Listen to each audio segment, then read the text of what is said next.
أعوذ بالله من الشيطان الرجيم. بسم الله الرحمن الرحيم. هو الذي خلقكم من نفس واحدة وجعل منها زوجها ليسكن إليها فلما تغشاها حملت حملا خفيفا فمرت به فلما أثقلت دعوا الله ربهما لئن آتيتنا صالحا لنكونن من الشاكرين. فلما آتاهما صالحا جعلا له شركاء فيما آتاهما فتعالى الله عما يشركون. أيشركون ما لا يخلق شيئا وهم يخلقون ولا يستطيعون لهم نصرا ولا أنفسهم ينصرون.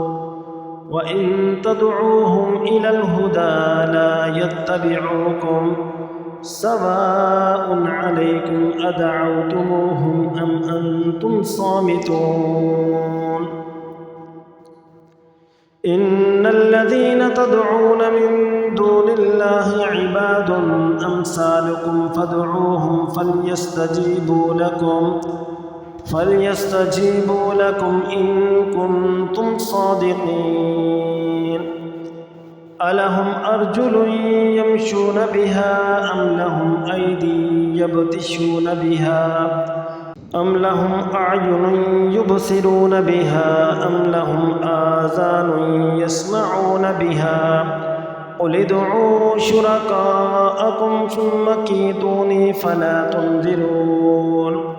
إن وليي الله الذي نزل الكتاب وهو يتولى الصالحين. والذين تدعون من دونه لا يستطيعون نصركم ولا أنفسهم ينصرون. وإن تدعوهم إلى الهدى لا يسمعوا وتراهم ينظرون إليك وهم لا يبصرون.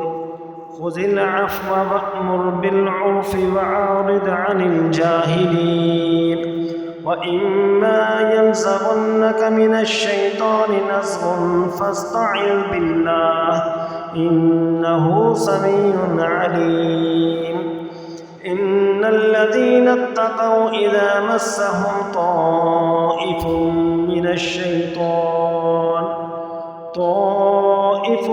من الشيطان تذكروا فإذا هم مبصرون. وإخوانهم يمدونهم في الغي ثم لا يقصرون.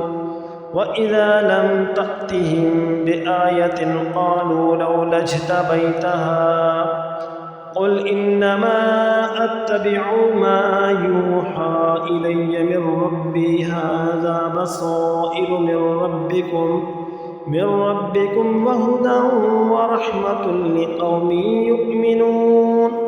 وإذا قرئ القرآن فاستمعوا له وأنصتوا لعلكم ترحمون. واذكر ربك في نفسك تضرعا وخيفة